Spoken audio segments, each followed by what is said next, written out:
میرے محترم اور معزز مسلمان بھائیوں،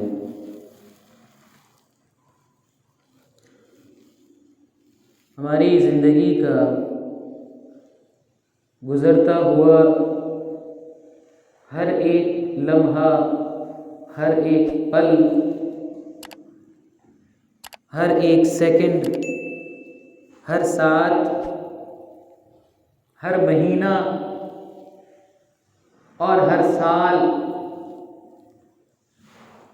ہمیں اس بات پر جھنجھوڑ رہا ہے، ہمیں یہ بات سمجھا رہا ہے،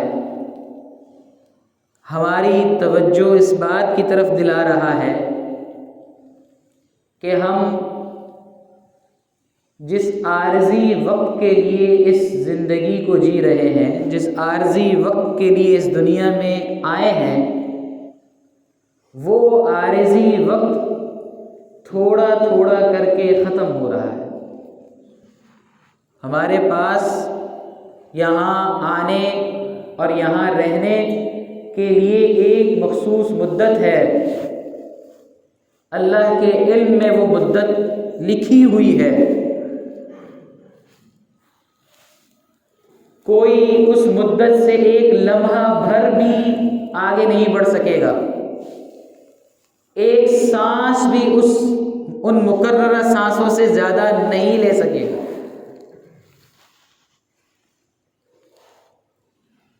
ایک وقت مجھے اور آپ کو یہ دنیا چھوڑنی ہے، طے شدہ بات ہے۔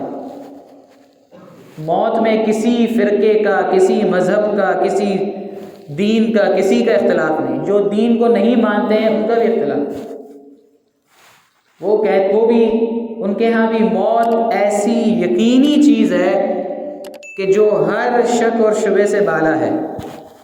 موت آئے گی، سب ختم ہو جائے گا۔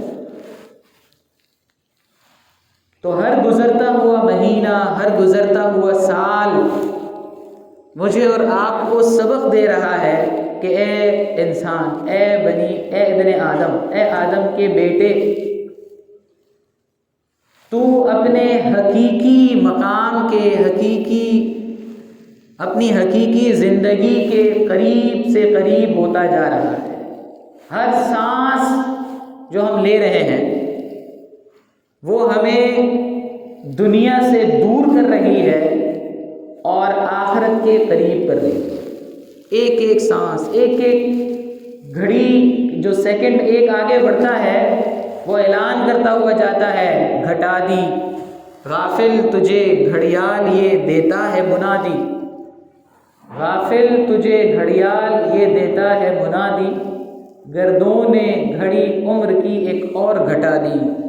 یہ جو سیکنڈ کی سوئی آگے بڑھتی ہے، یہ دیکھیے جب آپ اسے سیکنڈ کی سوئی گھڑی میں اگر آپ غور کریں تو سیکنڈ بلکہ منٹ گزرتے ہوئے بھی بڑا لمبا دورانیہ محسوس ہوگا۔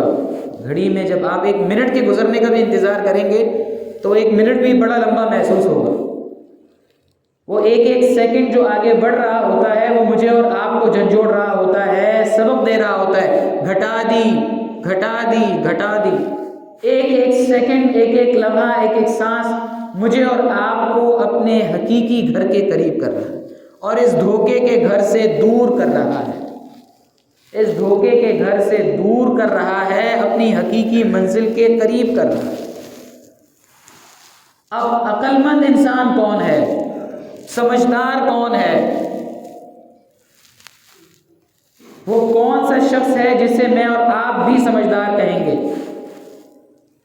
ایک آدمی ہے، اس کے پاس 100 روپے ہے، ان 100 روپوں کو وہ ایک ایسی جگہ انویسٹ کرتا ہے، ایک ایسے کاروبار میں لگاتا ہے۔ اس کے سامنے 2 قسم کے کاروبار ہیں۔ ایک کاروبار تو وہ ہے جہاں اگر وہ یہ 100 روپے لگا دیتا ہے، انویسٹ کر دیتا ہے تو اسے 1 سال کا منافع ملے گا۔ اور دوسرا کاروبار وہ ہے کہ جس میں وہ انویسٹ کرتا ہے، وہاں پر سرمایہ کاری کرتا ہے، تو 100 روپوں کا نفع وہ 100 سال تک کھائے گا۔ تو میں اور آپ، اگر کوئی شخص ان 100 روپوں کو 1 سال کے نفع کے کاروبار میں لگاتا ہے تو ہم اسے بیوقوف کہیں گے یا عقل مند کہیں گے؟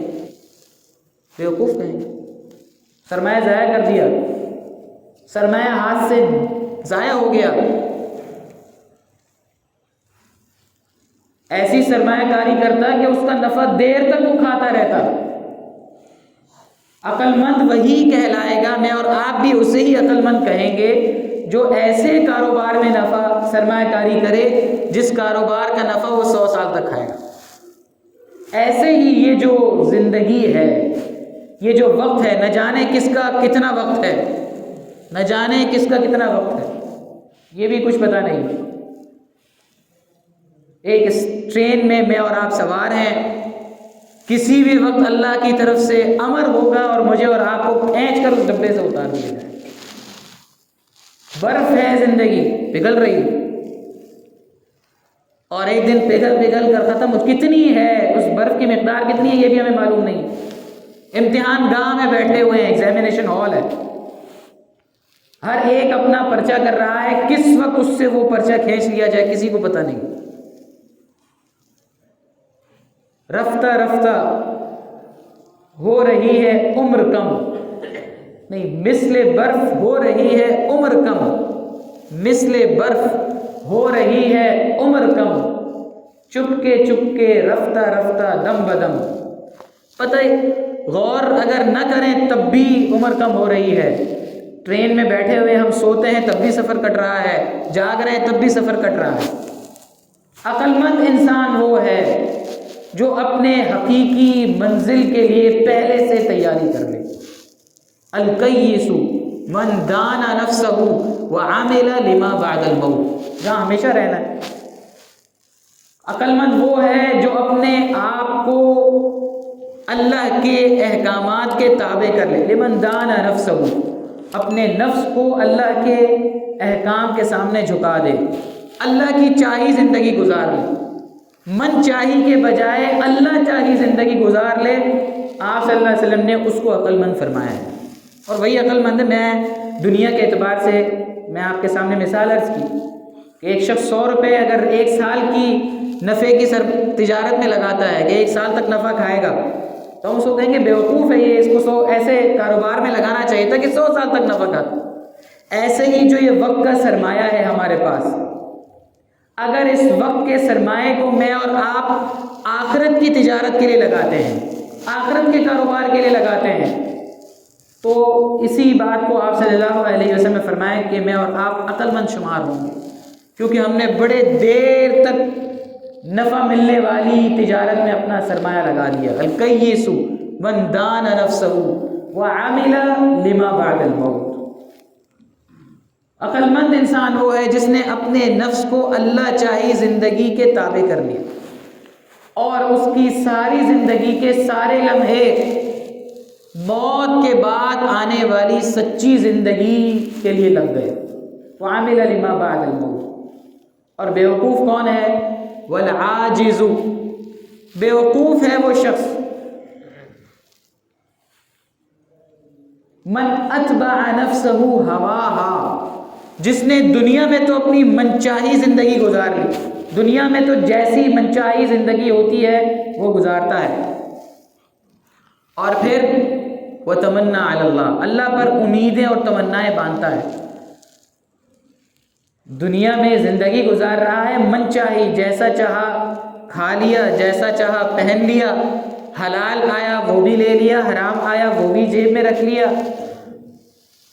اللہ کا حکم جی چاہا تو مان لیا، جہاں نفع محسوس ہوا دنیا کا تو مان لیا، جہاں اللہ کے حکم میں تھوڑی سی کہیں خسارے کی بو آنے لگی اس حکم کو چھوڑ دیا۔ دنیا میں تو اپنے نفس کو، اپنی زندگی کو اپنی من چاہی کے مطابق گزارا، اور پھر اللہ پر امیدیں باندھی کہ میں تو سادات سے ہوں، بخشش ہو جائے گی، میں تو فلانے پیر کے خاندان سے ہوں، بخشش ہو جائے گی، میں تو فلانے پیر سے بیعت ہوں، وہ بخشش ہو جائے گی، فلانی سفارش سے میں بخشا جاؤں گا۔ یہ آدمی ہے بے وقوف۔ عقل مند آدمی کون ہے؟ من دان نفسہ وعمل لما بعد الموت، جس نے اپنی زندگی رب چاہی گزار لی، جس نے اپنے آپ کو اللہ کے احکامات کے تابع کر لیا، اور جب اللہ کے احکامات کے تابع کر لیا تو سارے کے سارا عمل، اس کی زندگی کا ایک ایک لمحہ ایسے کام میں خرچ ہوا کہ جو اس کو موت کے بعد آنے والی زندگی میں نفع دے. وَعَمِلَ لِمَا بَعْدَ الْمَوْتِ وَعَمِلَ لِمَا بَعْدَ الْمَوْتِ. یہ جو سال آج کل اس کا آخری دن ہے، گزر جائے گا. کامیاب تاجر، کامیاب کاروباری وہی ہوتا ہے جو اپنے کھاتے صاف رکھتا ہے، جو اپنی سرمایہ کاری کی سرویلنس نگرانی کرتا رہتا ہے کہ سرمایہ کاری کہاں کی تھی، جہاں کی تھی کتنی کرنی تھی، کتنی کی، کتنا ٹرن اوور سوچا ہوا، کتنا منافع سوچا ہوا تھا، کتنا منافع آیا، اور اگلے سال میں نے کس جگہ پہ کتنی سرمایہ کاری کرنی ہے. جو کامیاب تاجر اور کامیاب کاروباری ہوتا ہے وہ اس کلوزنگ ڈیٹ میں، اس آخری سال کے دن میں وہ یہ سارا حساب کتاب جوڑتا ہے. اور جس تاجر کو اس کی تجارت میں خسارہ ہوا ہوتا ہے، جس تاجر کو اس کی تجارت میں نقصان اور گھاٹا ہوا ہوتا ہے، وہ تاجر سال کے آخر میں خوشیاں نہیں مناتا ہے، وہ فائر ورکس نہیں کرتا ہے، وہ ہیپی نیو ایئر نہیں مناتا ہے. وہ تو گھاٹے کی وجہ سے پریشان ہوتا ہے کہ یہ سال ضائع ہو گیا ہے، جہاں سرمایہ کاری کرنی تھی وہاں کی نہیں ہے، جہاں پیسہ لگانا تھا وہاں لگایا نہیں ہے، میرا تو سارا گھاٹا ہو گیا ہے، نقصان ہو گیا ہے، خوشی کیسے مناؤں. تو اگر میں اور آپ یہ سمجھتے ہیں کہ ہمارا پچھلا سال جو گزر رہا ہے، جو گزر جائے گا، کل کی تاریخ میں سال بدل جائے گا، اگر میں اور آپ سمجھتے ہیں اور مطمئن ہیں کہ یہ گزرا ہوا سال ہماری آخرت کی سرمایہ کاری کے اعتبار سے نفع کا تھا، تو پھر تو ہم خوشی منائیں، پھر تو یہ سال گزرنے پر خوشی منائیں اور خوب ڈھول تماشا کریں.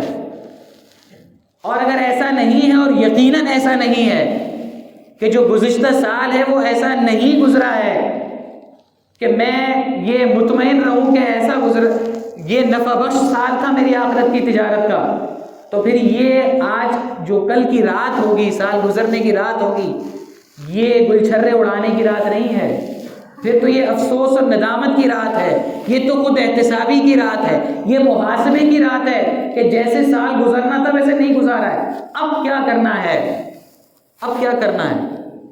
یہ سال گزرنا خوشی نہیں ہے، میں تو اور اپنے قبر کے قریب ہو گیا ہوں. کس وقت کس کی زندگی کہاں ختم ہو جائے کچھ پتہ نہیں، کس کو کب امتحان گاہ سے کھینچ کر باہر نکال لیا جائے کسی کا کوئی اختیار نہیں. تو کامیاب تاجر، کامیاب وہی رہتا ہے کاروباری جو اپنے تجارت اور اپنے سرمایہ کی نگرانی رکھتا ہے، اس کا اکاؤنٹ، ان کے کھاتے کو صاف رکھتا ہے اور منصوبہ بندی کرتا ہے. میں اور آپ جو اس مجمع میں بیٹھے ہیں، ہم بھی اگلے سال کے لیے آخرت کی تجارت کے طور پر، آخرت کی تجارت کی منصوبہ بندی کے طور پر 2 کاموں کا عزم کر لیں. میں اور آپ، مجھ سمیت 2 کاموں کا عزم. یہ دونوں اعمال وہ ہیں جن کے بارے میں علماء نے لکھا ہے کہ ایک کا تعلق ہے عبادات سے اور دوسرے عمل کا تعلق ہے معاملات سے. یہ دونوں ایسے اعمال ہیں، دونوں ایسے کام ہیں کہ اگر عبادات میں وہ عبادت اچھی ہو گئی اور معاملات میں وہ عمل اچھا ہو گیا تو پوری زندگی میں دین کا آنا آسان ہو جائے. وہ کون سے عزم ہم کر لیں؟ دنیا کے کاروبار اور دنیا کی پلاننگ، تو دنیا کی منصوبہ بندی تو ہم کر ہی رہے ہیں، اور جائز کاروبار کے لیے، جائز سرمایہ کاری کے لیے نفع پلاننگ کرنا اور منصوبہ بندی کرنا کوئی بری بات بھی نہیں. آخرت کے اعتبار سے میں اور آپ یہ پلاننگ کر لیں، یہ منصوبہ بندی کر لیں کہ اگلے سال ہماری زندگی میں ہم نے ان 2 اعمال کی اچھی طرح نگرانی کرنی. یہ 2 اعمال ہم نے اپنی زندگی میں طے شدہ طور پر اپنی زندگی میں اس کو لانا ہے. عزم کر لیں اور اللہ تعالیٰ ہمیں توفیق بھی عنایت فرما دے. پہلا عمل عبادات کے حوالے سے یہ ہو کہ میں اور آپ یہ عزم کر لیں کہ اب میں نے نماز کوئی نہیں چھوڑنی، انشاءاللہ نماز کوئی نہیں چھوڑنی. اور نماز ایسی ہو کہ جو نماز واقعی اللہ سے کنیکشن جوڑ، اللہ سے تعلق جوڑ دے.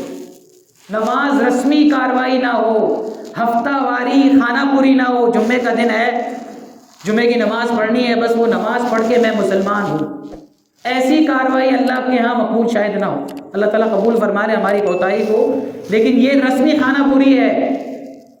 یہ چرچ میں اتوار کے دن جس طرح چلے جا کر ایک دن عبادت کا ہو جاتا ہے اور معاملہ سلجھ جاتا ہے، ہمارا دین ایسا نہیں ہے بھائی۔